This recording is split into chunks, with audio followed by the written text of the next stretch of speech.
शेतकरी मित्र, जयश्री वैदिक प्रश्न तुमचे उत्तर आमचे या सत्रामध्ये आपलं स्वागत आहे। समृद्ध डाळिंब ग्रुप नंबर 34 वरून विजय आवळे मेहकर बुलढाणा यांनी प्रश्न विचारलाय। डाळिंब पिकात रेस्ट बहारमध्ये 20 ते 30% कळी निघाली आहे, पण बहार जानेवारीमध्ये धरायचा आहे, अशा परिस्थितीमध्ये काय करावे? डाळिंबाचा ताण तुटल्यानंतर जेव्हा त्याला कळ्या निघायला लागतात तेव्हा तुम्ही समजून घ्यायचंय की तुमच्या झाडामध्ये स्टोरेज पुरेसं झालेलं आहे आणि त्याला अनुकूल वातावरण मिळून जर कळ्या निघत असतील तर तुम्ही खरं तर बहार धरणं गरजेचं। पण तुम्हाला बहार धरायचं जर नसेल तर त्यासाठी तुम्हाला काही गोष्टी अधिक कराव्या लागतील, तरी तुम्हाला त्रासही होणार आहे, थोडा खर्चही वाढणार। जसे की तुम्हाला कळ्या काढाव्या लागतील। जर शेंड्याच्या दिशेने जर कळ्या येत असेल तर तो शेंडा कट करावा लागेल आणि कळ्या ह्या उमलण्याच्या अगोदर काढाव्या लागतील, हे लक्षात ठेवा। दुसरी गोष्ट म्हणजे तुम्हाला सॉइल चार्जरचे 10 ml प्रति लिटर प्रमाणे 2 स्प्रे घ्यायचे आहेत झाडावरती 10-12 दिवसाच्या अंतराने, त्याच्या कळ्या निरंतरपणे तोडणे। दुधावर ज्याप्रमाणे साय येते मित्रांनो, तर तुम्हाला साय जर येऊ द्यायची नसेल तर आपण ते दूध सारखं हलवत राहतो, ते हलवत ठेवणं म्हणजे ताण त्याच्यामध्ये तयार न होऊ देणं। तर अशा प्रकारे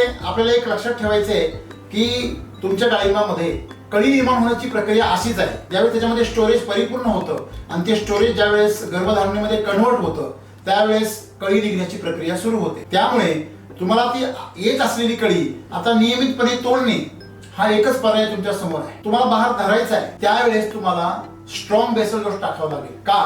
कारण ह्या ज्या निघालेल्या कळ्या आहेत त्याच्यामुळे तुमचा बाग लीक झालेला आहे, त्याच्यामध्ये जे स्टोरेज आहे हे बऱ्यापैकी तोपर्यंत खर्च होणार आहे। त्याच्यामुळे उरलेल्या स्टोरेज मध्ये तुम्हाला तुमचा बाग जर टिकवायचा असेल तर तुम्हाला पुढचे जे येणारे बेसल डोस आहे हे स्ट्रॉंग टाकावे लागतील। धन्यवाद।